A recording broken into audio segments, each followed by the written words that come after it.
Good evening, everybody, and welcome back to SimTraX Broadcasting. You see the drivers lined up already here tonight at the Glen as we get ready to kick this one off. Following behind the pace car at a dismal 60 miles an hour, these drivers will be looking to go much, much faster.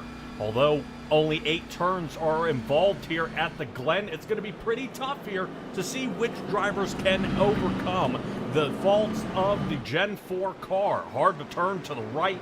One of the body braces out there through the windshield makes it extremely hard to see the right front fender, and I think we're going to see a few guys ricocheting off the wall. Let's go ahead and take a look at what our race will consist of here tonight, of a 54-lap race, 77% fuel limit, obviously 10 sets of tires down in the pits.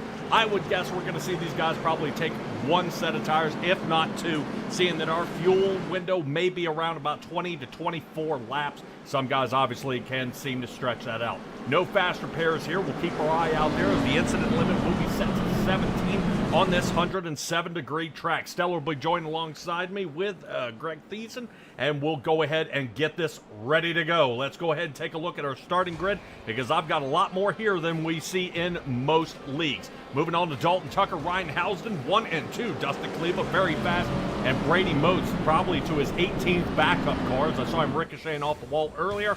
We'll see how he does sitting in that number 4 spot. Vincent Arthur sits 5th next to Nick Cressy. Kevin Ballmer is 7th, and Martin Plute rounding out our 4th row. Moving on to Jacob Gladelick in the number 20, sitting 9th. Eric Essery in 10th.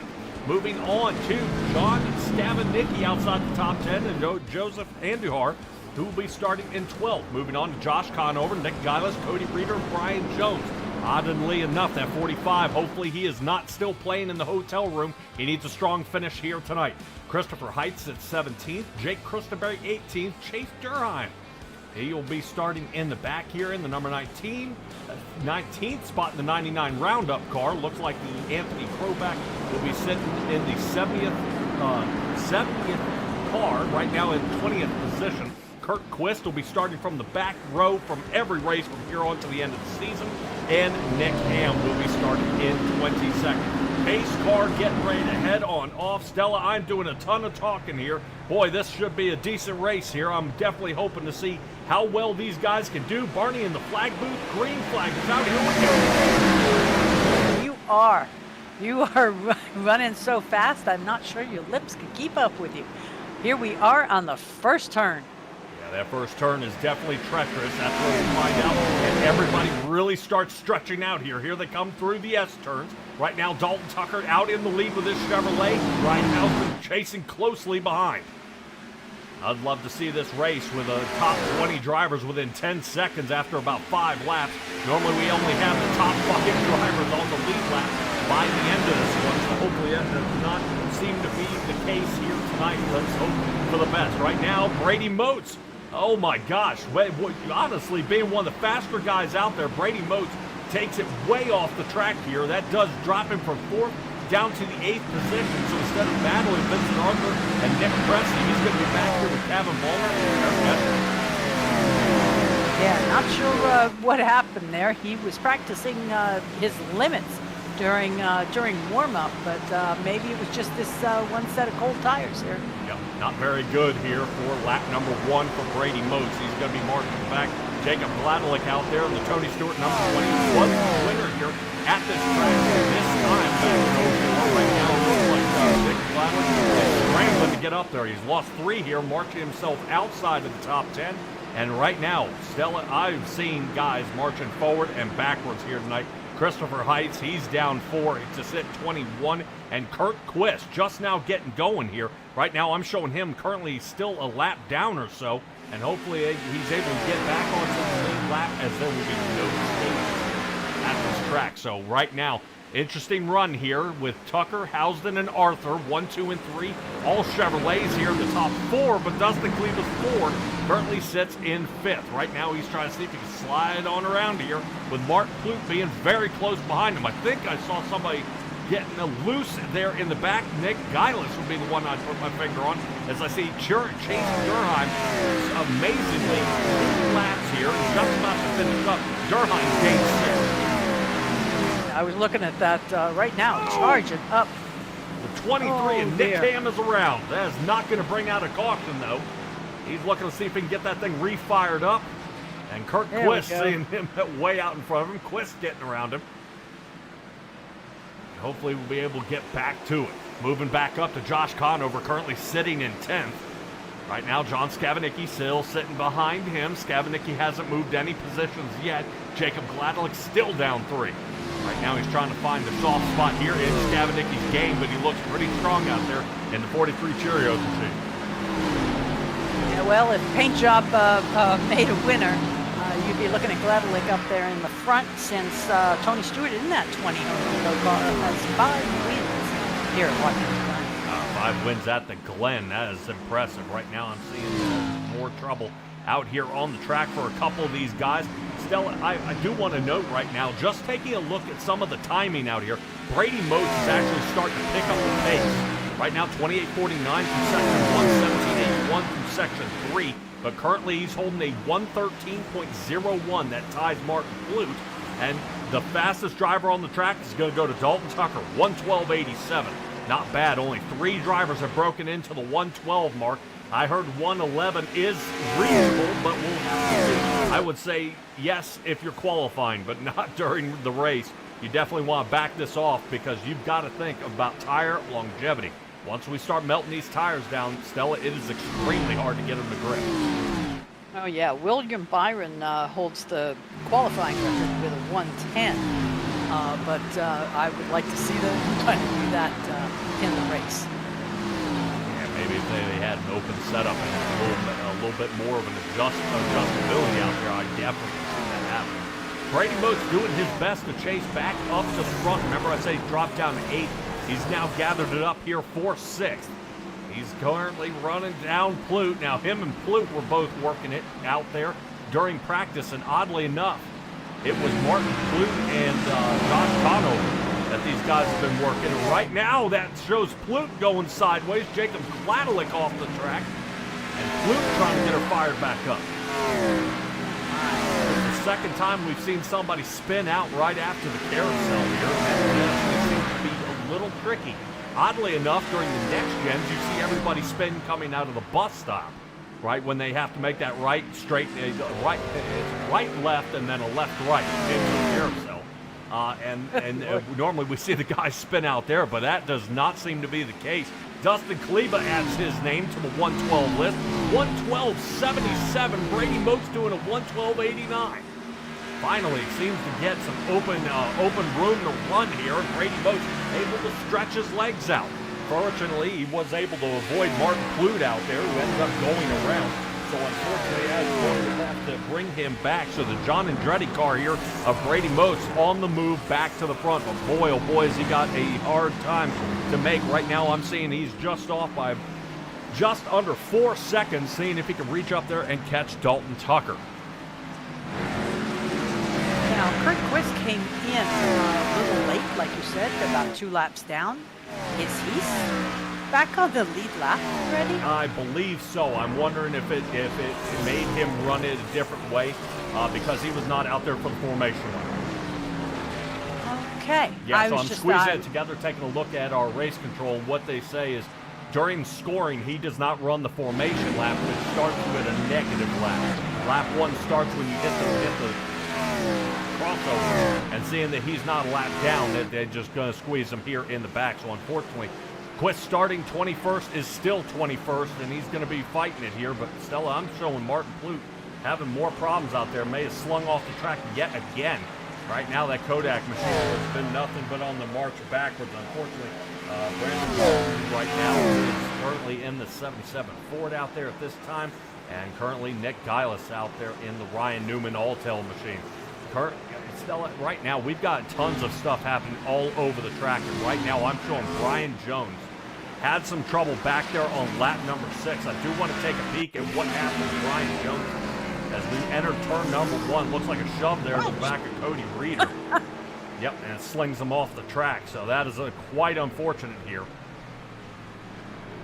As he went from 13th, dropping to the 18th position, going ahead and allowing the rest of those vehicles around. Christopher Heights and the Rusty Walls, number 2, charging out there.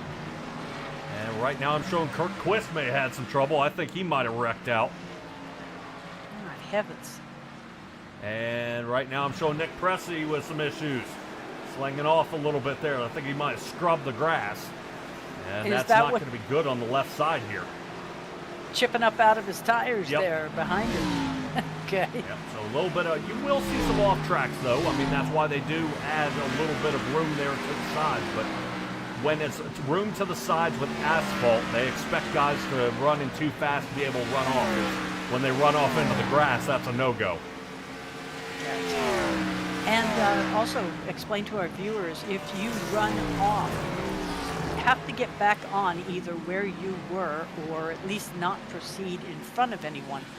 You can't pass anybody by being off the track, correct? Correct. All right. I mean, you can swing by somebody, but if you're talking about cutting the track, that's a no-go. That will be a hold, and RC will be keeping an eye on that. Then people will be black flag for us. Right now, speaking of moving, take a look at this. Chase Durham, this guy is really on a roll here. Currently now up to 9th. Excuse me, looking for the 8th position of where Chase Durham is. Look at him. This guy is working on Eric Essery now. Essery has been running his best lap of a 1:14. I don't want to poke at him here. He's actually one of the slower guys here in the top 10. And Chase Durham has reeled him in, and he's going to see if he can make a pass here pretty soon. I expect the bus stop to be definitely the strongest spot, but I believe... Kevin. Yeah, is that Kevin Baldwin? It is. He just left a bumper in the infield. Right, not good. A lot of damage there. It looked like he had pulled out of the spin, and I don't know if this was then caused by him hitting the wall here. Getting this Michelin chopper view, great angle from here, and going ahead and knocking those Goodyear tires there, and unfortunately that is going to destroy his car. Gavin Balmer still has a possibility of running a decent race here, although he is missing that front bumper. Hopefully he is able to maintain. I think Stella right now, the only unfortunate part is the amount of air being thrown to those front tires, which is now going to make it float a little funny. Not really cut through this wind, so he's going to be having some trouble heading down the straightaway.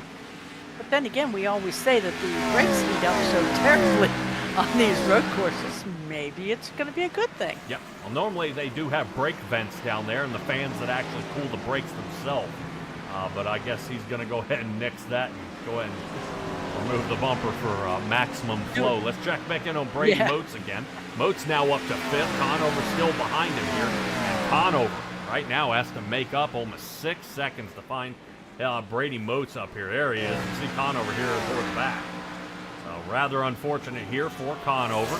But Stella, right now, this race is all Dalton Tucker here. Ryan Housden may have had a little bit of a problem as Vincent Arthur is taking him over here after the past couple of laps. Yeah, it's looking good. He's, goodness, they're closer together, Vincent Arthur and Ryan Housden is, than Vincent Arthur to first place. I mean, 3 seconds? Yeah, right now Dalton Tucker's doing a heck of a job, though. He is absolutely pulling away from this one. You see him slinging here on the front stretch. Barney there in the booth taking a look at Vincent Arthur's going to start his lap number 9. It does say lap 10 up there. They do have to complete the lap to go ahead and get started. But right now, Vincent Arthur, what a run this guy has been having. And I've got to admit, Stella, right now, that DuPont Chevrolet has been having a heck of a time out here. Week after week, Vincent Arthur has been seriously struggling. Right now, although he sits second in points, he is right now playing chase by 303 points to none other than the guy sitting in the number 1 position right now. That he is, yes. He made up a few points this last race, but not by much. Biggest thing I question right now, can Vincent Arthur make up the deficit here? Not too many super speedways, not too many tracks to his liking out there, so he's going to be really having to work here to get through. Now, Stella, the top 10 currently are in the chase here for the Cup, and right now I want you to go ahead and talk about our drivers that are right now currently sitting in the points chase, and currently we've got a few guys that have been shuffling there through the top 10. You bet. Well, 1 through 5 is Dalton Tucker, Vincent Arthur, Dakota Reeder, Brian Jones, and Brady Motes. 6 through 10 is Jacob Gladolick, Josh Conover, Dustin Kleba, Kevin Baumler, and Matthew George. So they are all within 657 points of the leader. They will turn to 0, I believe, when it starts. But we have 4 more races until Richmond. And Richmond is when our cutoff is. So there's going to be some room where, people can still make a dent and climb into that top 10. Boy, that's going to be a tight race, though. I've got to admit, as close as it is getting. I like looking at drivers like Robert Christenberry and seeing how he's doing. Jake Christenberry out there. And Nick Pressey. Right now, they're tumbling up there for the 11th and 12th positions, currently just teetering on the outside of that top 10. Now, whether or not they're going to be able to get any closer, seeing Christenberry's down by 250 points from catching Matthew George. George needs to have a lot of horrible races here for, I think, him to make a catch. But Stella, do you see who's not on the track here tonight? Matthew George. What in the world? Yes. This is going to give a huge checkup here, as right now he is not here tonight. So this gives a huge boost of confidence out there for Christenberry. I would say Christenberry, no matter where his finish is, has to be a lot better than the DNF. Certainly that Lowe's machine already dealing with some damage there on the right front, though. So you notice he has been having some trouble here during this race. And right now, I'm curious to see, if he's going to try to straighten it up or if he's going to conserve or does Christenberry just keep sending this thing? At this point, with that kind of a gap, send it. All right, speaking of gap, let's take a look at Eric Essery. This is currently the battle for 9th as the 99 and Chase Durheim. His fantastic run comes to a stop here. Car stalls out, fires it back up, and now he's back to 12th. He's been charging forward. Those tires overheat and just sent him around during the bus stop. Check back in on Eric Essery. He goes ahead and is able to gather it up, holding on to 8th. Those two were going door to door there with Anthony Kroback. Kroback's Ford looks like it falls a position here as the Tide machine continues to run away. A lot of guys do say a top driver would be another one of Ricky Craven that currently ran the Tide machine during this time. So he was definitely a tough guy, especially when we got to Sears Point, that he actually came up with a different pedal setup for him to drive out there, and he thought it was pretty wild, and people even have bought that race car that has been retired because of the pedal setup that Ricky Craven did. So a lot of different things. And the Tide machine right now currently sitting in 8th. Eric Essery trying to find a little bit of that mojo out there and trying to see if he can stay out of Kroback. Kroback has gained 11 though, so he is showing you how fast and consistent he can be. And taking another look to the inside, exactly 1 lap later, these two guys are right back at it. Yeah, they sure are. But we have Martin Plute and Jake Christenberry sitting running off the track in the back. And Kevin Baumler has taken it into the pits to see if he can get some of his previous damage taken care of. Yeah, Martin Plute may have been avoiding here. Let's take a look. He still remains with his front bumper, but Christenberry, not so much. Let's take a look back at Christenberry heading off the track here. Let's see what gets him. Whoa, Plute into the back of him. 1, 2, 3, dumps him. Wow.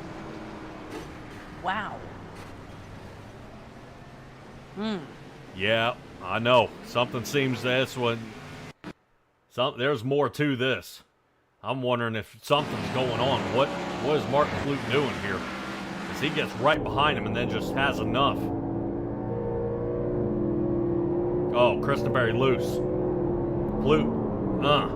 Yeah, I think Plute's trying to shove him to kind of get him to go, but top side shows us otherwise.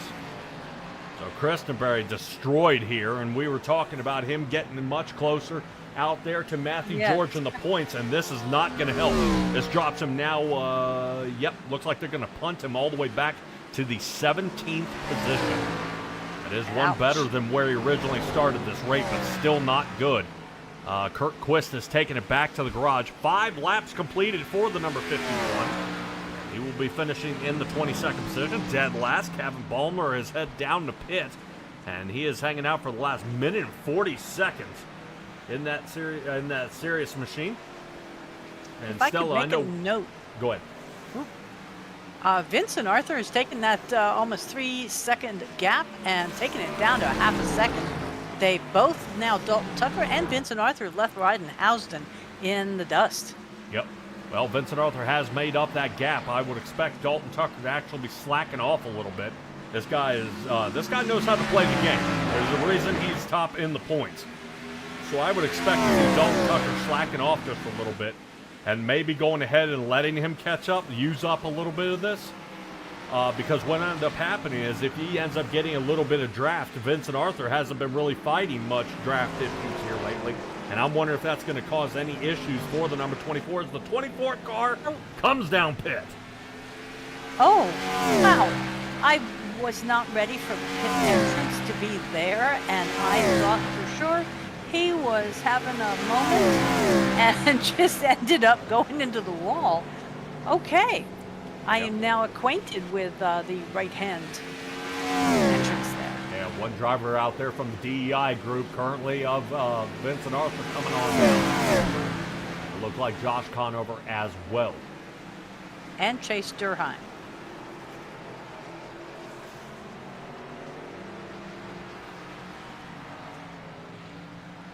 Yep, looks like the same way who is throwing on some tires. Chase Durheim could definitely use. Remember, he overheated those tires. So he's going to go ahead and take that Jeff Burton Ford on down into pit road. 4 tires for Chase Durheim, and back out he will go. Now, early pit stops for these guys, from what I'm being told, is a minimum of at least 6 laps left before we start getting the light on in the dash to go ahead and put some fuel in it. So, are they changing it up a little bit here? You know, are they trying to do a different strategy to see if they can offset this track? As Vincent Arthur was picking up the pace out there. You know, and Dalton Tucker, well, he started getting a little nervous. You could tell through the bus stop he was mirror driving as he started hopping some of those turns. But Dalton Tucker right now, I think this guy is just kind of putting around out here. And he is just maintaining to make sure he has a good feel for what this track is doing out here and how it's handling with his vehicle. I'm still looking at his last lap time was a 1:13, which is comparable to anybody here in the top 9. That's not that's not slacking in my book. No, Dalton Tucker's still maintaining. Right now, he's only half a second slower than his fastest time of night. My point. Yeah, that's pretty darn good. Yep. That is impressive. That's why I was like, as you mentioned that, I was taking a look at that. Only half a second slower, you know, compared to Ridenhousden, 1:12.79, and now currently he's running a 1:14. So he's fallen off by almost 2 seconds here, and that's going to allow Brady Motes to catch up. Dalton Tucker coming on down. That's going to put Ridenhousden into the lead for his first wet lap here of the night. All right. And that gets him on through. Now, Martin Clute came down for over a minute. He must have had some serious getting that bumper thing back on. Yep. I think it's going to be more than that. Martin Clute not happy with the way that race car's handling. We saw him yelling and screaming down there in pit. So right now, Martin Clute in the 77 is not happy, and I think they may be wheeling it back to the garage here. Oh. Yep. So Vincent Arthur now, here we go, 1:12.30. Whoa. Wow. So that's our best lap time of the evening. Yep. Currently the Jeff Gordon DuPont Chevrolet is currently sitting in 8th. Right now, everybody in front of Vincent Arthur has yet to pit here so far. The distance between Vincent Arthur and Dalton Tucker sits at about 2.3 seconds, with Dalton Tucker now playing chase. Brady Motes bringing it in. There's Vanderhaar coming down. Dustin Kaleba. Let's see what their strategies bring them here on lap 19. Yep. So interesting call here. Come down into pit road.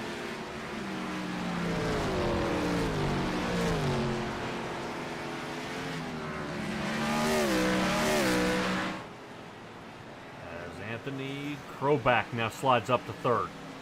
So Kleba, Motes, and Skavanicki currently sitting down in pits. Skavanicki is the last one here so far. Going down into pits. As I say that, the number 20 machine is coming on down.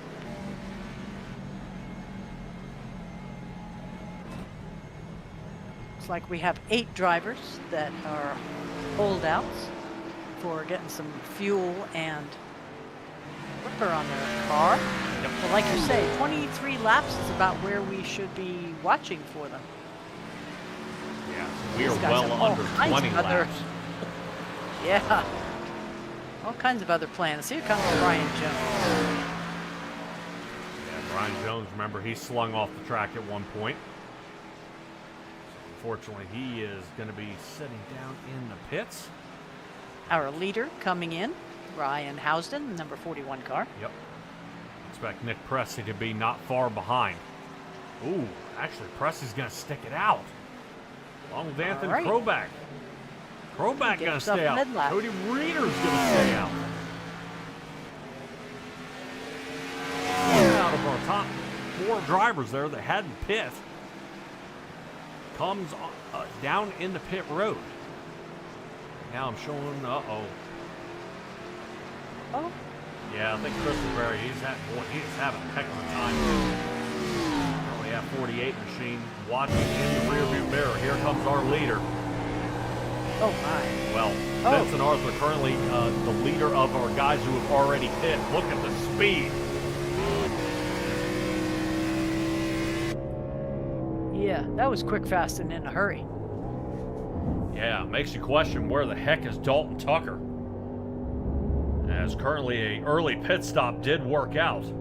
Yeah, he's about 2.5 seconds back. But he's still running faster than anybody else on that track right now. 1:12.17 last time around. So right now, Dalton Tucker has got some blazing speed out of that Havoline machine.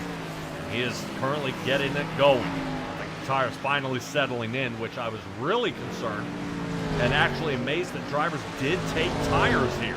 I've seen that some road courses taking tires as suicide out there. You can save about 8 to 9 seconds down pit road, turn off on fuel, and get back out there because it takes so long to get the heat back in the tires. But finally, Dalton Tucker getting this thing to settle out, and he's getting ready to light it on up and see if he can run down Vincent Arthur. But Vincent Arthur losing tenths at a time here, currently seeing it come to an end. Stella, something else to note here. Cody Reeder is yet to pit, and Vincent Arthur's right behind him. It's true. So this is not good here for the 19, the 70, or the 00 car out there, Nick Pressey. Yeah, all 3 of them have yet to come down, so Vincent Arthur honestly just has to bide his time. Yeah, well, he is unfortunately pressured, though. Vincent Arthur does need to keep churning forward because if he decides to check up and just kind of hang out behind Cody Reeder waiting for him to pit, Dalton Tucker's going to have it. So not too long, but Vincent Arthur slings to the inside. Goes ahead and puts Cody Reeder in the rear view. Reeder now to 4th. Still needs to pit as we cross the line here. Start lap number 22. Dalton Tucker still playing chase.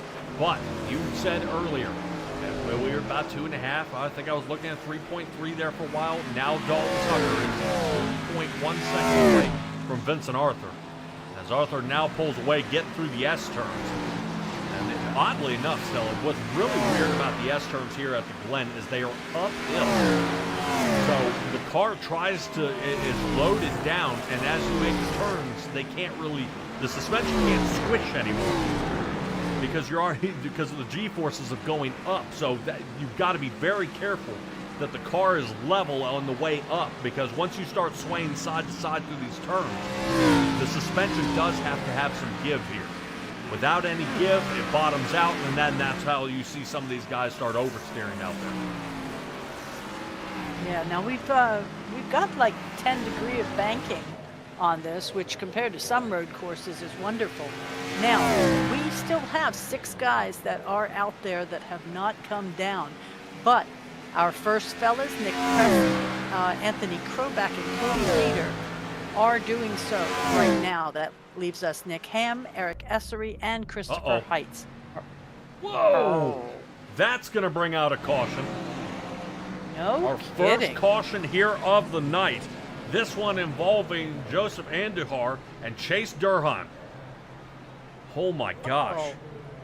Durheim absolutely, we find him exploded before he is having to tow down into pit road. Now, an interesting call here is if I were Dalton Tucker, now would be a great time to repit. Oh, okay. And try to offset. They are currently running here to the line as the yellow flag has come out. We'll see. Vincent Arthur does have the lead. Boy, did you see that thing plowing on the way out? Yeah.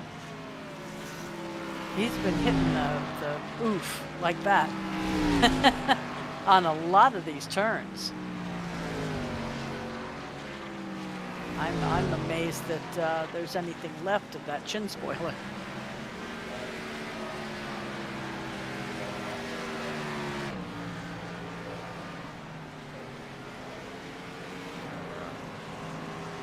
Watching a couple of guys to see if they are coming on around. They will not be allowed to pit this time. Nick Ham did. Vincent Arthur quickly looking to run up on the pace car. Pace car now in the S turns. That's going to bring us to Dalton Tucker. Brady Motes up to third. Ryan Houston to fourth. Dustin Cleveland to fifth. I've got to say, this is a pretty wild wreck here from Chase Durham. What I'm looking at, this actually takes a few seconds of wrecking here. Andujar into Eric Essery. And the 99 gets clipped. Oh, man. It looks like when Chase Durham hits him, it breaks his suspension. It broke my heart.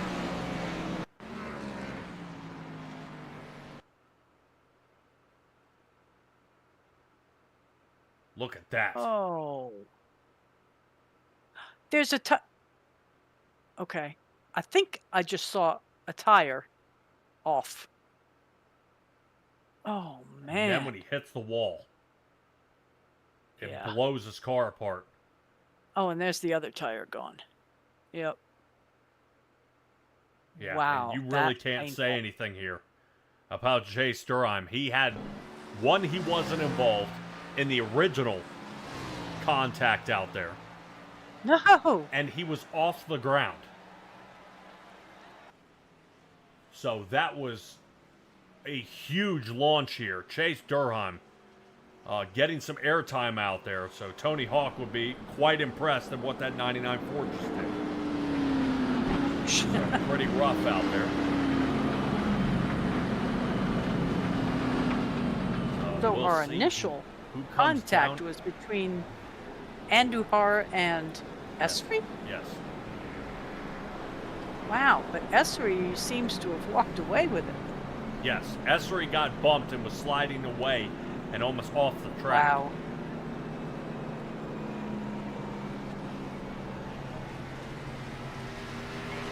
Oddly enough, with that spin there, kind of all that getting messed up, Essery chooses not to pit here.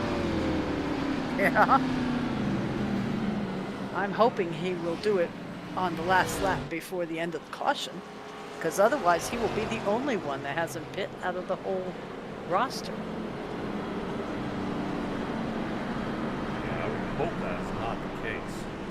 Hope we're just missing something.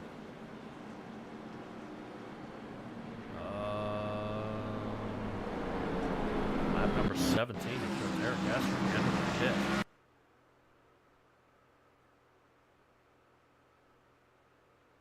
So Essery does come down in a pit. And my question is, does he pit? You know? Drive through, yeah. Nope, he does come on down. Well, Yep.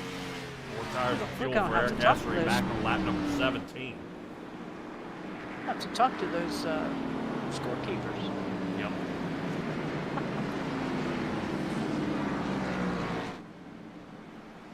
Ah, wondered about that, Jacob Gladelick out there in the chat, running that 111. I thought you were just gonna, showing off out there, but he says ignore that fast lap. He cut the track. You were teasing me, weren't you? Oh. All right, Stella, you have got down into pit road out there. I believe you have caught up with Chase Durheim out there. And go ahead and see how he's doing and ask him about his best Evil Knievel impression. Well, Chase, should we grade you on hang time, my dear? I hope it looks cool at least. It looks cool. Oh, it was awesome. Didn't feel very awesome. I can imagine if that was in real life, I'd have a broken back or something. Oh, easily. Yeah, that was painful.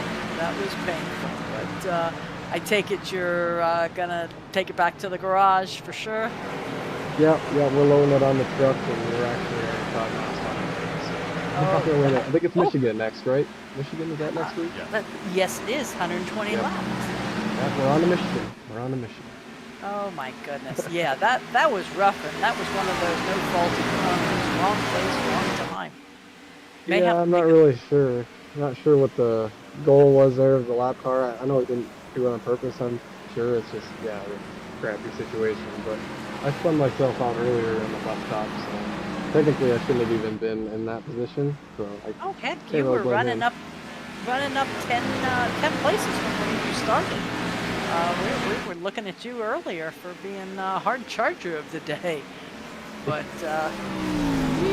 well, you made it halfway. So, you want to give me half your shout-outs? I'll shout out to the rest of my family that's watching on various TVs throughout the house. I know they were all cheering for me. So.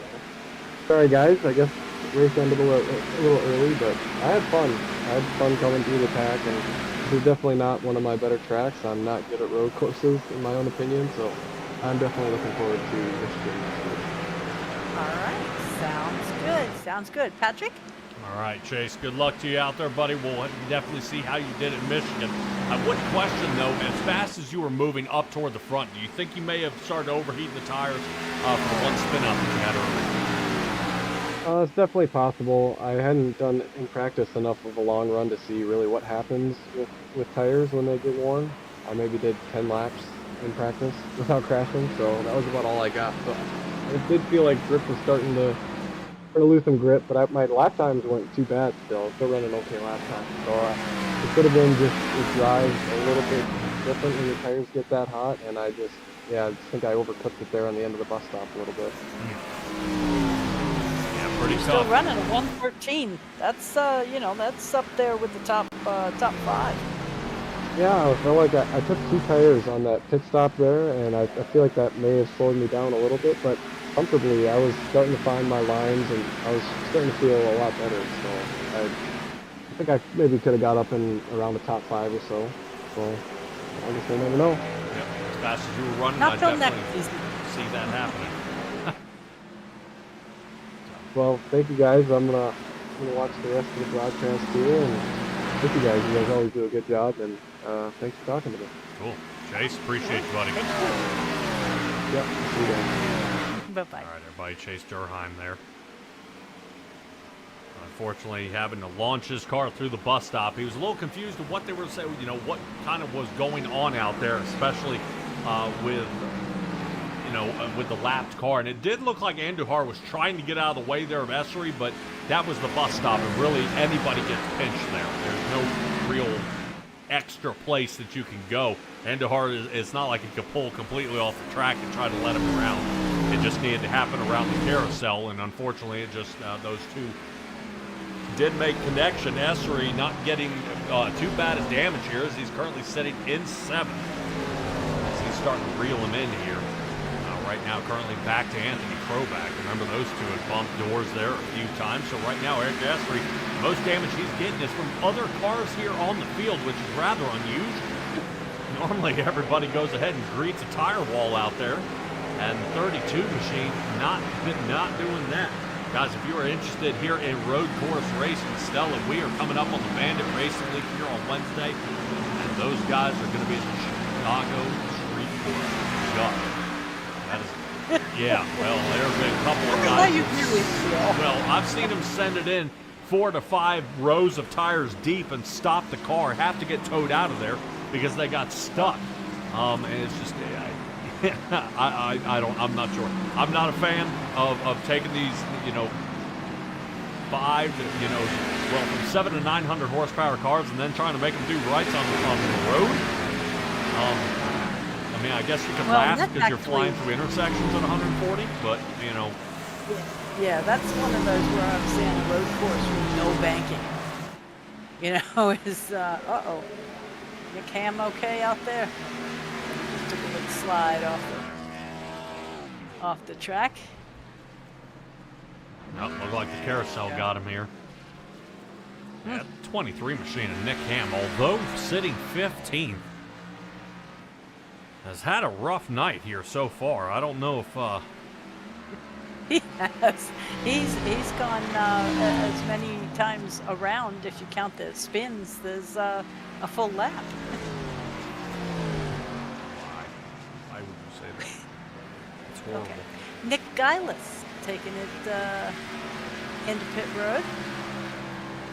He was definitely off pitting. I think his last one was on lap 10, if I remember right.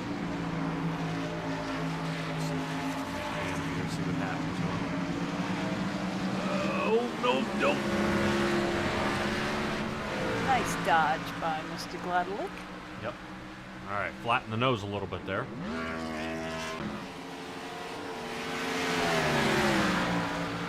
Ham's still playing chase.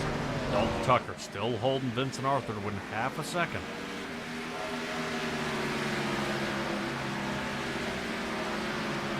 Curious to see if he can make that pass. So, 24 car out in the lead. That's how many laps we have left to go as well. Do appreciate you guys joining us here at SimTraX Broadcasting for the Sirius at the Glen. This is the National Oval Racing Association Gen 4 Cup Series. Currently, we've only had one caution here tonight. Right now, back I believe on lap number... What lap was 21. that, Stella? 21? 20, yes. Okay, I wasn't sure if 21 or 22 out there. I knew we'd had a couple of... Andahar was on 21. Okay. That's where I was getting confused, because he was a lap down. Unfortunately, Nick Gillis. Yes. Sitting down Looks in the like pits. he came in for more than just tires and fuel here. We've been down for a minute 30. Yep. Getting smushed up out there. Dustin Kleba being pretty quiet here tonight. I think Kleba would like a solid finish. This poor guy is leading a ton of laps. Remember the Pocono? I'll never forget that one. And Yeah, he's had a couple different runs that have not worked out in the long run for him. No, not at all. And it's definitely hurting him in the points. As Kleba is now dropped to the 8th position. He knows, and me knowing Kleba, kind of how we talk after the race, some post-race interviews talking to Kleba is not what you want to see out there. For the number 9, he says, I shouldn't be in the bottom half of the playoff standings here. I should be up for the top 5. And he is struggling each and every week to do that. And I hope Dustin is able to boomerang back and come around with something. He needs a solid finish. He's had a few wins, I would say, almost stripped from him there. Not from penalties or anything, but just some, last 20 laps of the race just ends up getting taken out here. Or taking himself out. So Cleveland looking to kind of turn that around. Speaking of which, right now, moving here to Josh Conover in 10th. Now, oddly enough, Stella, I figured Conover would be a lot farther ahead.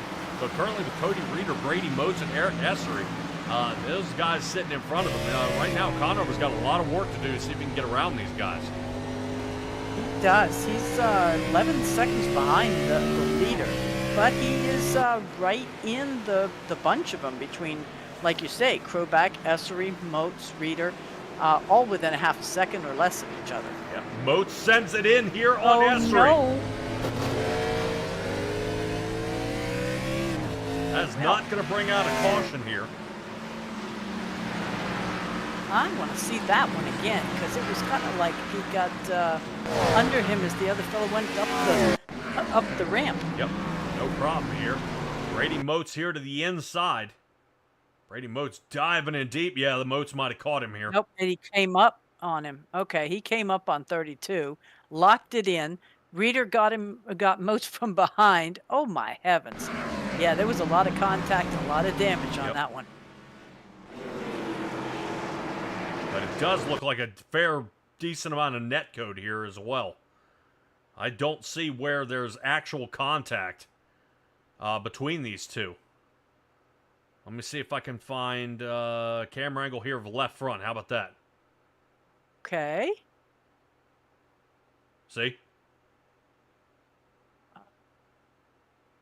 So we are not touching Essery on the way around. That's cruel. Watch. But See, he's not even touching him. we are not and a under 32 caution. with a hard brake check. Correct? What's that? We are not under caution, No, we are not. but we have Vincent Arthur, Brady Moats, Josh Conover, and Nick Gillis. But my surprise is Vincent Arthur headed in and out of pit. 15 laps is as far as he went last time. This time he goes 18 before he comes down into pit road. So that gives him lap 33. He should have enough fuel to make it to the end here. This will be his farthest stretch. We'll see as Nick Ham has looped it yet again. Ay, ay, ay. Yep. Nick Ham currently showing him slinging off the track here. Looks like we do head into the same turn. Let's get a little bit closer there, as it looks like we are way out there. Whoa! Gonna say chopper view, yes. Blimp view, not so much. No, blimp view looks like I'm from satellite view, looking more like it. Yeah. Up by Baratell. Oh, God, Christenberry. Yeah, that's a hold. And this is what we're talking about. That's the hold. He has to come to a complete stop, and then he's allowed to go. Ah. Yep, that's what you get for cutting the bus stop. All right, so, Stello, notice how everybody's starting to get a little bit loose out here. Things are starting to change. Track temperature remains the same, still around about that 103 mark.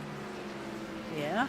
So I'm not seeing any track conditions changing. I'm just wondering if these cars are just starting to loosen up on these guys, and they are hating it right now. Yeah, I do not know. I mean, I'm looking at the off-cycle pitting is kind of blowing me away. I've never seen so many come down as singles. I guess on a road course it doesn't matter so much, but normally at least they would go in as a team or something like that. Yep. Well, you are seeing a lot of the DEI guys coming down all at the same time. You know, with Vincent Arthur out there with Josh Conover. All these guys are on the same team. So when you talk about teams coming down, most of them are coming down at the same time. Drivers like, where's our guy? Brady Moats. Yep, Brady Moats came down on 33. Josh Conover came down on 33. Vincent Arthur. Yep. And Jake Christenberry came down on 32. At least trying to keep that Jimmy Johnson car in one piece. Unfortunately, it only He's looks still like rolling. the front bumper is missing. So currently, I would say right now, Dalton Tucker needs to have the pedal to the metal here. He has to come down into pit road one last time here, assuming no other caution, and go a dismal 40 miles an hour down there through pit road. Get tires or not get tires, and here he comes now, and then he has to run like he's on fire to get out in front, because he has to figure out how to run Vincent Arthur down, and Arthur is currently 33 seconds behind. Pit stops are nailing around about 38 to 45 seconds. Including the pit lane and then pit box time. Yep. So Vincent Arthur getting ready to get through the last couple of turns here. Then I'd call splash and go. Yeah, well, Dalton Tucker, I don't know. He's got to figure it out. Looks like left sides are on. Right sides, all right. He decides to take 4, and Vincent Arthur's making the pass now. So Dalton Tucker now going to have to play chase. And I don't mean Chase Durheim as in jumping people. Right now, Dalton Tucker has got to make up. Currently timed at 4 seconds behind. 18 to go. Well, the hard part here for Dalton Tucker is going to be able to... He's assuming that Vincent Arthur's going to fall off, and that's where he'll catch him. Because now that lead has grown to 4.5 seconds. Dustin Kleba headed in. Yep. Kleba's heading in. That still leaves us with Kroback, Pressey, Reeder, Essery, and Brian Jones who still need to pit. So there is no chance at all that any of those can make it the rest of the way. No. Okay. No, they're all going to need to pit at least one time. So Kleba, I mean, just now getting into his pit box. I mean, you see what I'm saying? I mean, it takes him 30 seconds to get to his box.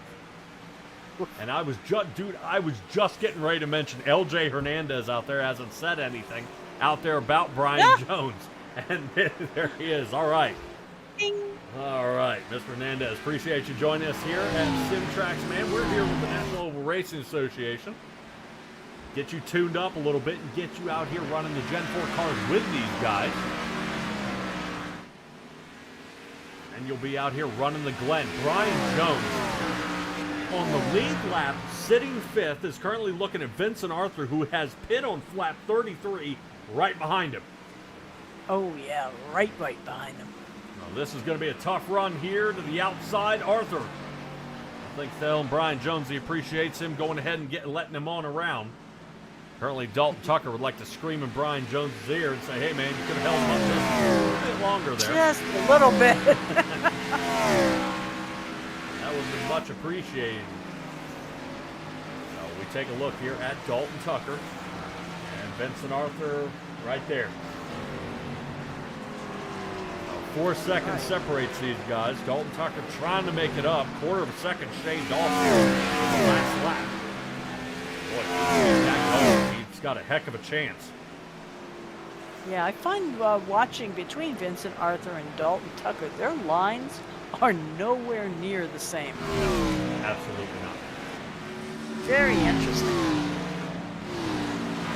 You know, on the oval tracks, most everybody, okay, you run a high line, you run a low line. There is so much strategy here as to how far you can push the car, what the driving style is. I'm just finding it interesting because I can sit now and concentrate on how you go through that turn and then how the next guy goes through that turn. Yep. So Anthony Kroback still leading this one, though. It's a little wiggly coming out of that final turn. As he shoots down, enter the big turn number 1 here. Nick Pressey and Eric Essery headed in. So there's 2 of the 4 that were ahead of Vincent Arthur. Yep. I'm not quite sure what the advantages of staying out much longer than everybody else. Probably a choice I don't think I would have made here. Calculating on having those freshest tires, is saying there won't be a caution, and fingers crossed they can Sorry, they can make it back up. All I can think. So we have 2 fellas, number 1 and 2, Kroback and Reeder from lap 22 is their last pit stop. They are the last ones up there. Everybody else is pit in the 30s.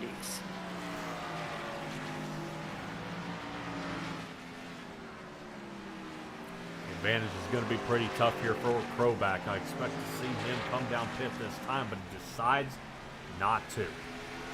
Evernham Motorsports driver Cody Reeder decides to stay out as well. And this is definitely starting to become a little bit of a tumble up here on pit calls.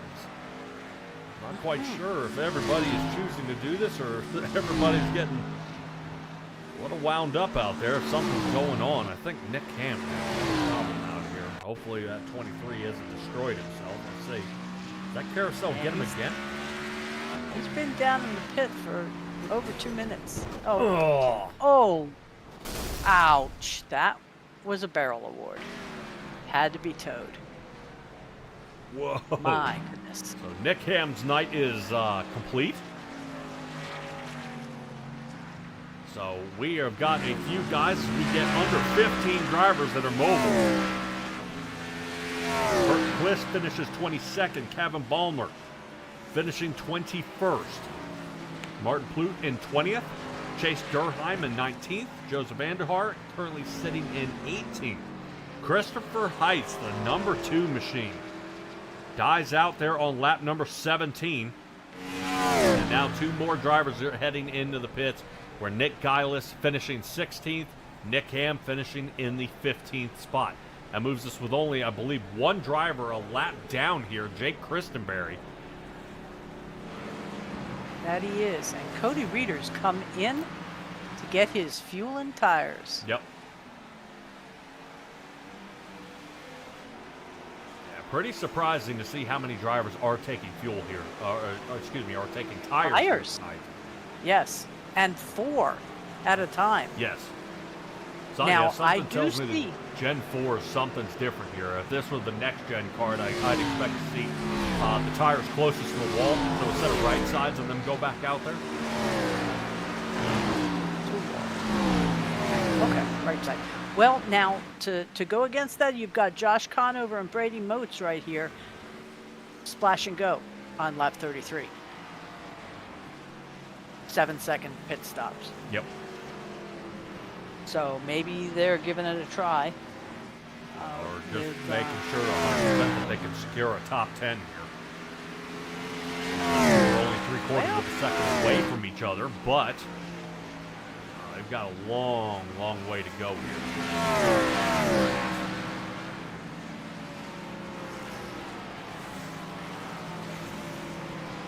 I think currently Christenberry is our only guy a lap down, but I am fairly certain Jacob Gladelick is in trouble going a lap down. Here comes Anthony Kroback. Yep, that will do it. Tell us, is this our last guy? I'm fairly certain. Yes. Number 22 is the last time this guy came in. I don't think he got the memo. Well, it's okay. I mean, Brian Jones coming down. I mean, if there's a caution right now, he would look like a genius. You know, because I Yes. think everybody might come down, give it a little go to see if the tire offset. But you know, when you got drivers I like think Vincent a couple Arthur, of them. Go ahead. Yeah, I don't think he would come down. I think Vincent Arthur knows exactly how far he can, he can push it with the tires, unless somebody behind him, like Dalton Tucker or Dustin Clevo or one of those fellas, takes tires too. He wouldn't come in. Yeah. Kroback has actually been able to hold off Vincent Arthur as he's only gained 2.5 seconds on him here over the last 6 laps. So Kroback actually running really well out there. Last lap was a 1:12.99. That's only 2/10 slower than Vincent Arthur's last lap. Yeah, Wow. and his best lap was 1:12.93. So he's now running a 1:12.98 on tires that are 30 laps old. That's why I was questioning if it's an idea to even take tires. Right now, Kroback has figured out how to make these ones last. Yeah, but how about that fuel? When they're telling me you can go 23 laps on fuel, he's pushing it. Yep. Now, I'm expecting this will probably be it. Yep. Here it Here is. comes. Here it is. Okay. Kroback on down. We'll keep you guys apprised of what he decides to do. Maybe we can find a quick little sneak peek of what he does down there once he enters the box.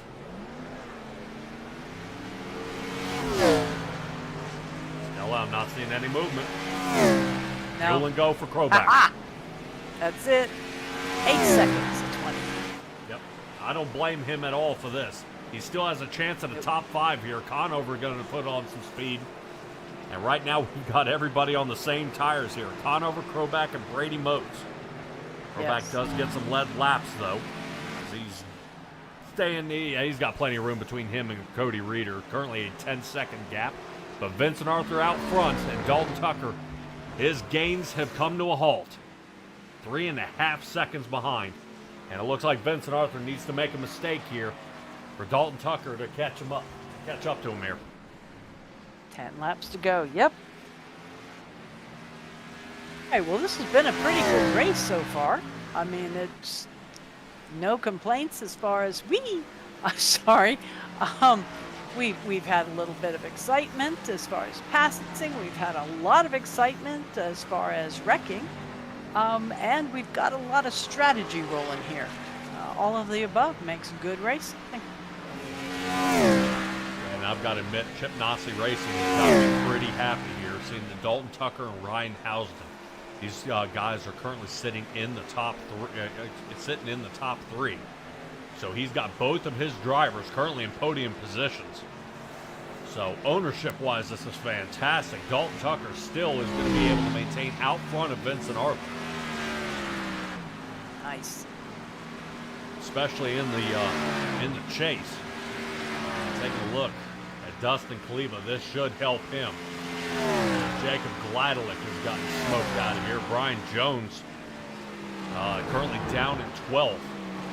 So this will be a good night for Kleba as well, as Kleba is currently in front of Conover. I don't think he's going to get much closer to Conover, seeing they are separated by about 22 points out there.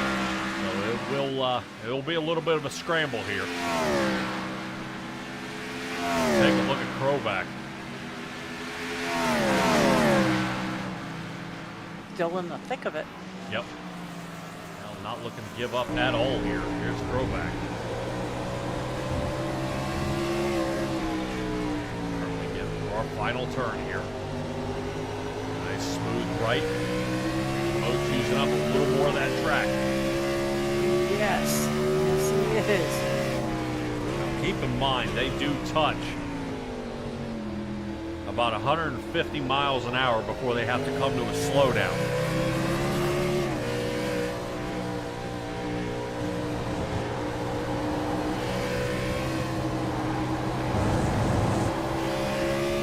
Say, this looks like we're ready to go fast. Yep. Good roll off here. Top speed that Anthony Krovac has hit is 187. This will give you also an idea of where his shifter is. That's second. Huh. Yeah, interesting. He keeps it in second gear here. We did. Well, he does lose a little bit of time. It's probably because he's riding along with him here.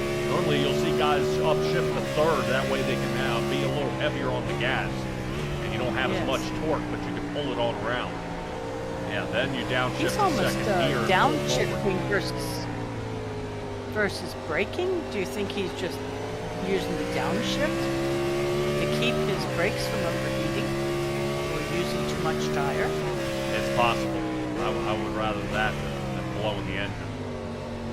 But I think he's having to really check up here on Brady Motes. Motes is slacking off a little bit. You can feel Krovac wants to go ahead and dive into these turns a little bit. I think that tractor machine's giving him kind of the heebie-jeebies here. Well, I think he knows that Brady Motes kind of likes his position right now. And with 7 laps to go, he will do his best to try to keep it. Wow. Way to straighten out that line. Yep. Brady Motes here, starting to work on Conover a little bit. Inside Brady Motes.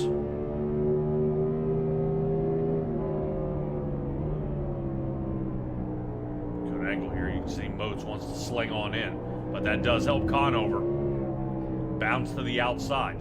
So you see the different lines that these guys do take and what the pros and cons are here. Oh, yeah. So Conover swung wide. That allowed him to dive deeper into that turn. Motes stabbed it in there early and lost a little bit of time. As you can see, that car getting a little bit smaller on the inside.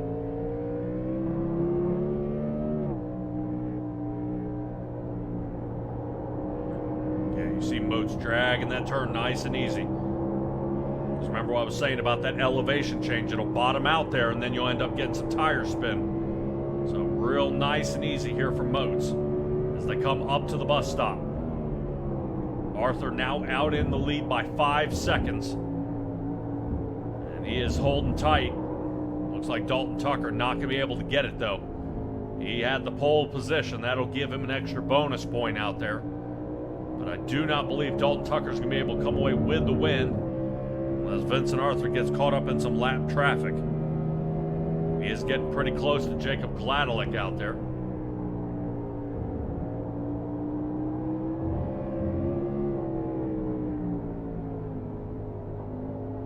Yeah, that was pretty nifty. The way when Krobak passed him, Jacob Gladelick lost his lap. Krobak went into it and got his lap back.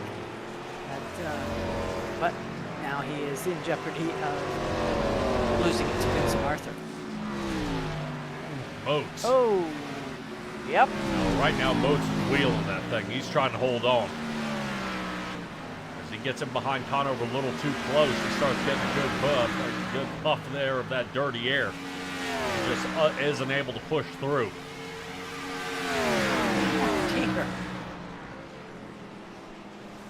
Ooh, I am wondering Moats why taking a peek to the inside. somebody out there is questioning Gladelick's sphincter control. I'm not sure. Come on. Gladelick is that here. well. That's Vincent Arthur currently here. Ah. He's still got some time. Let's check in. Brady Moats again.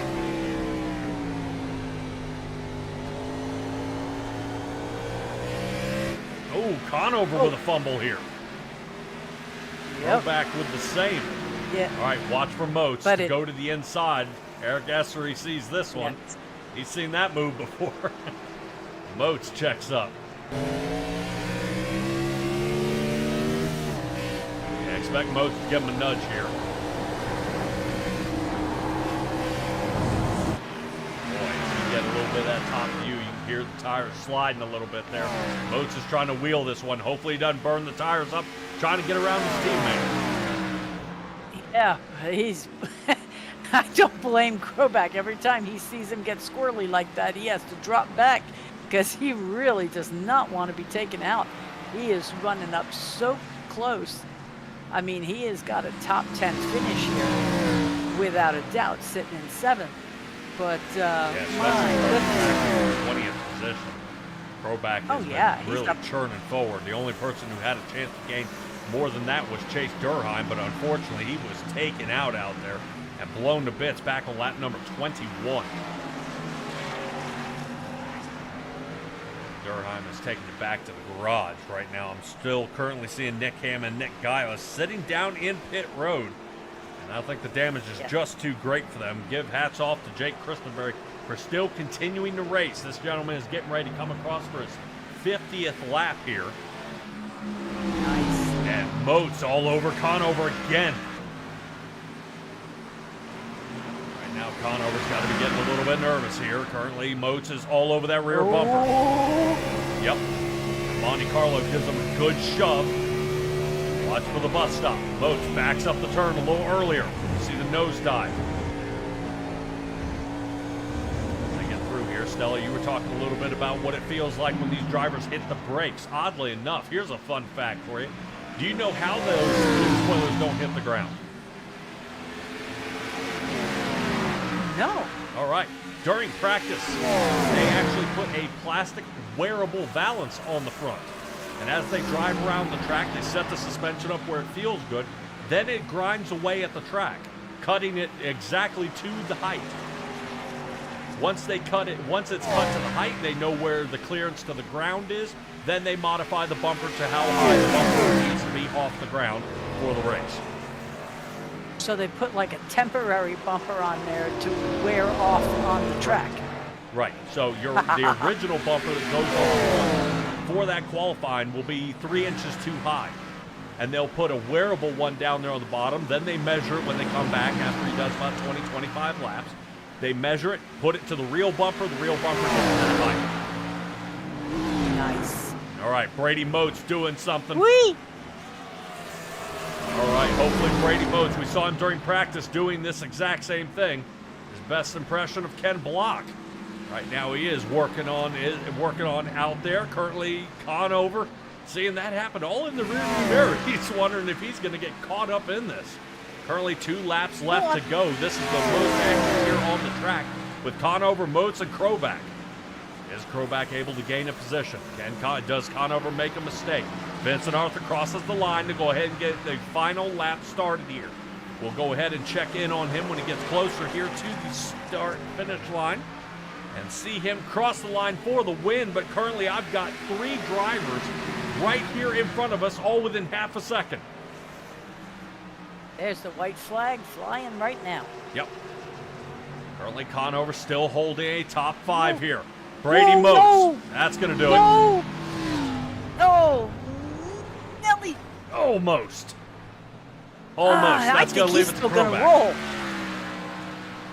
Yeah, Brady Moats will be able to recover. You just got to keep Cody Reeder off of him. Now Yes, Kroback. yes, Can exactly. Kroback run down Conover? Don't think he's Wow. got enough. He's got to make up a 2.5 seconds. I think Kroback saw his light flash before his eyes. Yes, but he knew it was coming. He just thought it was a matter of not getting caught up in it. Yep. Coming across And here, Jake- Vincent Arthur around the final turn here of the night. And the Sirius at the Glen is won by Vincent Arthur. The number 24 DuPont Chevrolet. Following in second will be Dalton Tucker in the 42 Chevrolet. And our final Chevy is going to be Ryan Housley. Tyler DeTalon out there saying Brady tried to full send it. I believe it. I definitely believe it. Seeing the number 1 Tracker Boats machine getting ready to cross the line for 7th. Conover finishes 5th. Kroback is 6th. And quietly, Dustin Kleba for a 4th place finish. Not bad.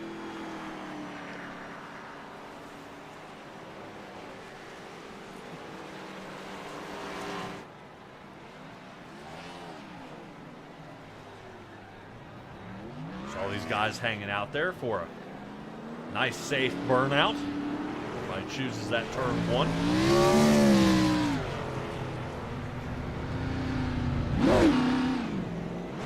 Camera angle there, the 24. Stella, I've got to say, the 24, it has been quite some time since we've seen the 24 win a race here. He has definitely been kicked down. Down and around. I've got to say here, Dalton Tucker goes ahead and gets his 5th pole here of the season, and Vincent Arthur gets his 4th win of the season. The only person to get more than that is Dalton Tucker by 1. This does break the tie between Vincent Arthur and Brian Jones on total wins.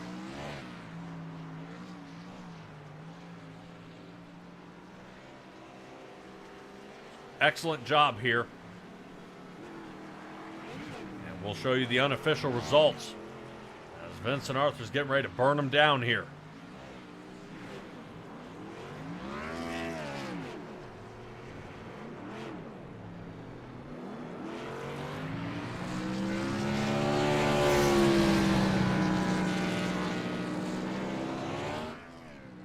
Kevin Ballmer and Kurt Quist ended up finishing 21 and 22. I would like to note here, during the checkered flag, there was a shootout here at the line. This is currently with, Nick Cressy here. I'd like to make a note that Nick Cressy finished this race. Yes. He has been having a bit of a streak of bad luck. So this might bring his spirits up. Yeah, look how far back Scavenicki is. You know these guys finished, I think, within a tenth or 2/10 of each other? That's what I was looking at. The 43 is making up some serious ground here. Cressy makes a mistake through the carousel. 43 just reels him in, but was unable to make the final pass.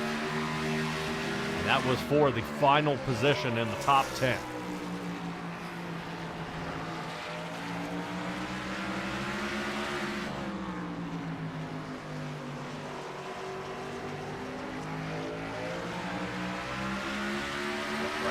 think if the 43 had rotated to the outside fall and behind Preston, he might have had it.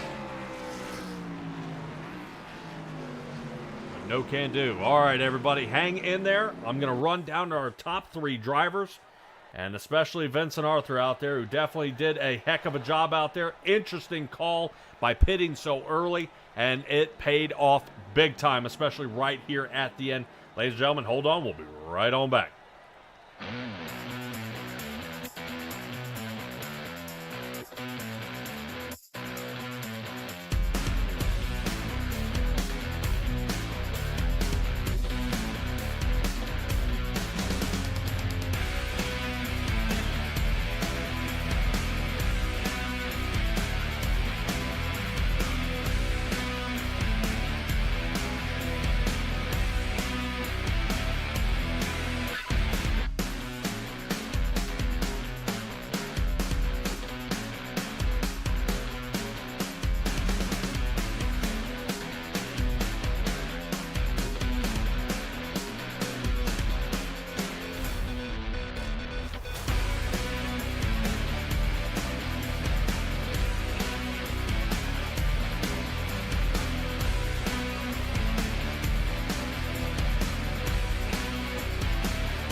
Alrighty, everybody, catching up with our third place finisher, Ryan Housden. Man, what a run here tonight in the 41 target machine. All right, there was a lot of room out here to run. You started second. Dalton Tucker had the pole here tonight, but Vincent Arthur seemed to best you guys. What happened out there on the track, and how was the car feeling? Yeah, well, starting second next to Dalton, I was a little, it's scary. It's cool to take the front row as a team, but it's scary when you got, a bunch of guys behind you and you're not quite sure how hard to drive it off into turn one.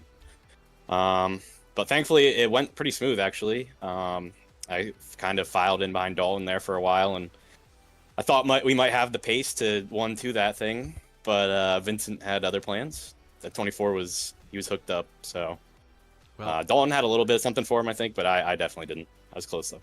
Very odd for the pit strategy for Vincent Arthur. I think that would be the one I want to question him the most. What made him think it was a good idea to come in about 7 laps early? You guys should have been able to make it on fuel about 20 to 23 laps. He came in on lap 15. So just so early, and I noticed you and Dalton, you guys stayed out just a little bit longer, about 3 laps later on each of those pit stops, and it just seemed to change up the track a little bit. But as a fellow racer, turn 1 is the most treacherous turn to me. If you can make it through turn 1, the race might be okay. Everybody seems to single file out a little bit. What was the hardest part of the track to you?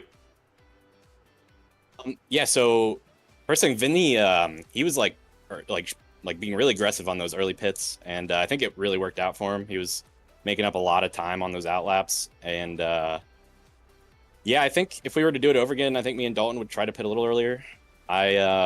I was burning through fuel a little bit faster than those guys. I think I was using second gear a bit more than they were. But the track itself, though, turn 1 is like the big money or the big time gainer, big time loser. And if you miss it, you're missing it by seconds in a lap. So making sure you get through turn 1 is huge. For me, the hardest part was the carousel, though. Just bus stop, I figured out, but just that transition from the bus stop to the carousel and trying to roll through it with high speed and get off of it without spinning your tires, I just wasn't quite as good as Dalton and Vincent there. I think that was my biggest time give up. So next time we come back, I'm going to try to be better at that. That's my plan. Well, that'll be next time here at the Glen, but next time we see you, we'll be at Michigan. Nice, big, wide open track here, but, how's the guys from Chip Nazi Racing going to do it? Well, Dalton's pretty much fast wherever we go. That's what I'm learning since he's picked me up on the team. Shout out. I haven't gotten to run many laps since we were there a few weeks ago, but I kind of got the track was coming to me towards the end of that race, so I'm confident I can give it a good run next week. I'm excited for it. All right, well, he's definitely going to need your help. He does hold the lead here in the points, but as we get closer and closer and closer here to that mark, where these guys are going to start running for the chase. He's definitely going to need a lot of help from you out there. All right, congratulations on your third place finish. Ryan Housen, go ahead and give me a shout out for the people out here watching you and the sponsors on the car. Yeah, shout out to Dalton for picking me up, and shout out to my friends and family back home watching the stream. I know I have some family up in upstate New York on a little camping trip, so they're very close to Watkins Glen. They're watching tonight, so shout out to you guys, and shout out to you guys that do these broadcasts. They're fun to watch, so thank you for doing that. Cool. Hey, appreciate you coming out here, especially here at the Glen. That is probably the most populated race I've seen here to this date. Congratulations on bringing that 41 Chevrolet into the third position. We'll see how you do at Michigan next week. All right, thanks. See you guys. Yep. All right, Stella, you have caught up out there with Dalton Tucker, who ended up being the second place finisher. First out there on qualifying, first in the points, but comes second here tonight. Take it away. Well, you just blew my intro, I'll tell you. You're so bad to me. Hey there, Dalton. You got Stella. I am going to ask you regarding your line. I'm just amazed. You look like you are just hair standing on end, throwing the arm out the window and pressing that gas as hard as it'll go. And it works for you. How? You pretty much nailed it, because I don't know what I was doing out there, honestly. Well, it looked darn good. I mean, you had it rolling there for quite some time. But you do come second tonight to Vincent Arthur. What do you think, made the difference? Was it his pit strategy, or he just had a little bit more car going? I think it was definitely pit strategy and just him not making a mistake. I had one or two different instances where I just lost a bunch of time, and you can't do that against someone like Vincent at a road course, because he's going to be consistent, and you might be able to run a lap or two faster, but he's just going to be same lap over and over. And once he had the pit strategy and kind of undercut us two different times, I knew it was going to be very difficult. Well, you got to put that one in your notebook for next time. See if you can change up that pit strategy. Well, next week we are going to Michigan, 120 laps. Now, last week you had a rough finish. What was it, about 17th? That we did not expect to see that. But this week you're back up on the podium. What do you expect for next week? First time at Michigan, I ran pretty good. I think I had the race pretty much locked up and pretty much lost it just from a fuel mileage race. And I think I was the first car that had to pit for fuel and just got beat by the guys that didn't pit. But going back to last week, I felt like I had speed and pretty much stuck the car where I didn't need to and didn't give enough space, and kind of just ruined my own night. Kind of with the way these standings are, it's a long season, so you just want to get points, and I'm more than happy with these podiums and seconds. It's a lot better than 17th, I'll tell you that. Oh yeah. Well, what do they say in baseball? You don't need always a home run. If you get a base hit every time you're at bat, you're golden. So, but right now you are 303 points in front of anybody, in front of your next closest driver, which happens to be Vincent Arthur. You've been doing a pretty darn nice consistency with your 5 wins, 4 poles. Yeah, that's nothing to sneeze at. So congratulations tonight on your second place. And please give us your shout outs. Just appreciate what y'all do up in the booth as always. I'm sure road courses aren't the most entertaining, but I'm sure having that restart in the middle kind of spiced it up a little. Appreciate my teammate Ryan for showing up. We had front row. Thought we had a lot of speed, and thought we had a lot of speed throughout the whole race. Just Vincent was just one step better tonight, and shout out to him for putting together a complete race and pretty much just class of the field tonight. And as always, shout out to Josh and the admins. I love seeing bigger fields at these road courses, not huge fields, but bigger. And I think that says a lot about the league and where the league's at right now. So it'll be exciting to see how the rest of this season finishes. I agree. I think this might have been, at least for me, the largest field I've worked with on a road course. So I thank you. What a horrible sign off there, Stella. Dalton, all right, man. Awesome job out there, and we can't wait to see what you got for us in Michigan, brother. All right, appreciate it, man. Yep. All right, Stella. Right now, Dalton Tucker did lead over 30 laps last time we were at Michigan. But we'll kind of poke Vincent Arthur a little bit because I'm sure he'll be a little wound up and he's going to hate how I do this. But we'll go ahead and grab our number one guy out there. Pit strategy was key to success here tonight, and especially the consistency. Vincent Arthur, the DuPont Chevrolet, goes ahead and gets the number one spot out here. How'd you do it? It's a pretty dangerous combination when you put a set of track where I'm actually where we're actually racing this weekend. Because I've done a lot of studying about this track and trends and stuff like that, and I don't know, figured out earlier in the week that tires, they might fall off in the middle, but they'll come back to me at the end. So I was not going to give anybody the opportunity to undercut me. So that caution threw a little bit of a loop for it. There was definitely some brainstorming happening between us and the DEI guys under that yellow to try to figure out if we were going to pit or stay out, or what we were going to do to the end there. But yeah, I think we played the strategy perfect. Got a big enough gap where when Dalton started to come back at us, we were able to pull away again. So yeah, I think we were firing on all cylinders today. And after what happened in Sonoma, I had to come out here guns a-blazing and really show them what I got on these road courses. Yeah, it's very tough. We kind of had ups and downs out of the 24 here this year. And talk to me a little bit about kind of, your mindset when we start, when we come off a win here, we move back to Michigan, and Michigan was pretty rough for you last round. You finished 36th there last time, 96 laps down. So you were caught in an early caution out there. And I know you don't, you can hang your head high off a win like this, but how do you charge into the next run?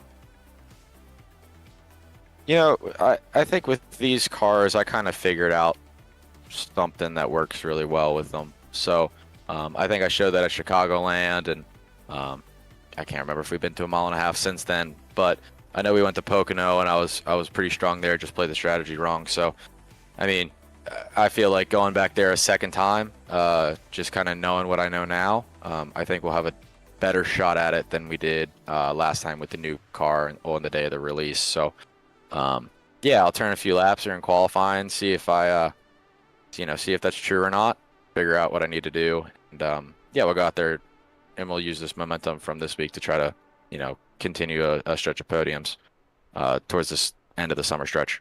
Yeah, fantastic job. And we talk about end of the summer stretch here. Points chase is getting pretty tight out there. We're running out of time here during the regular season. With the ups and downs, and I know Dalton Tucker, even Dustin Kaliba. I mean, it's amazing how many people here that are currently in the top 5 that have had so many ups and downs this season and are still trying to bounce back. You're 300 points behind Dalton Tucker. I mean, is it still a reachable goal here for you? I really don't think that's my goal at this point. I think just doing the best I can, figuring out this car, learning, just getting better week in and week out. You can't really, you can't really help what's going to happen some weeks, but what we can do is work on the things that we can control and optimize and do the best that we can there. So, stuff's going to happen. I don't think in this playoff structure that it really means all that much. Since it's almost a total point reset, I think it's maybe 5 points, but that's just leading a lap. So, I'm not too worried about it. I think just figuring out this car, getting momentum, and going into playoffs, just showing everybody we're still here, is going to be the biggest key for us. Cool. All right, man. Well, I'm excited to see what that 24 DuPont Chevrolet can do. Go ahead and give me your shout-outs here, Vincent. We'll get you ready for Michigan. Yeah, I got to thank Wake Up Narcolepsy, Wisson, sleephealth.org, Damn Good Sleep.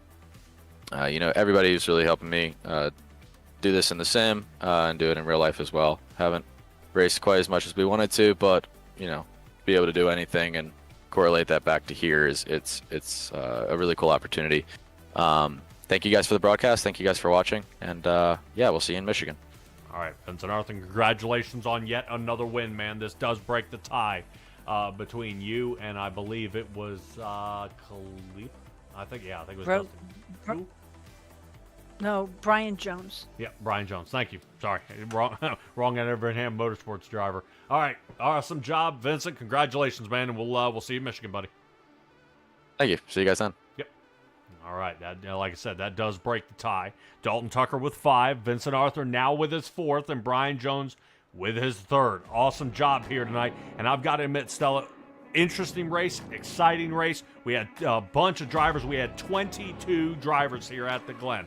I would say, I think a lot of people feel confident coming to a track they know, that they've seen, that they've raced since 2003, even on, GameCube, or even back on the Xbox, or back in the sim with NASCAR 04, being able to move that around. But I think it gets a little hard out there when you see guys in like the Circuit of the Americas, when you end up at Long Beach, when we end up at Sebring, places like that. Everyone knows Watkins Glen. Everybody feels pretty confident. It's just how that car is going to handle, what it's going to feel like getting into those turns, and how it's going to go. Well, it's hosted the Grand Prix since 1948, opened to NASCAR and stuff in 1956, so I would hope that they would know it. All right. Appreciate you guys. A little piece there from Stella right here at the end. That's going to go ahead and do it for us tonight. Vincent Arthur, Dalton Tucker, and Ryan Housden, our guys in the podium positions. Keep an eye out there for the upcoming streams that we've got for you guys. Michigan is next. I'm excited. Nice wide track, hard racing, and we're going to see guys doing a lot of spreading it out and a lot of battling. Keep in mind that is going to be the National Oval Racing Association. But that's going to do it for us here at SimTrax Broadcasting. Be well, be safe, be kind. We'll see all you guys next time.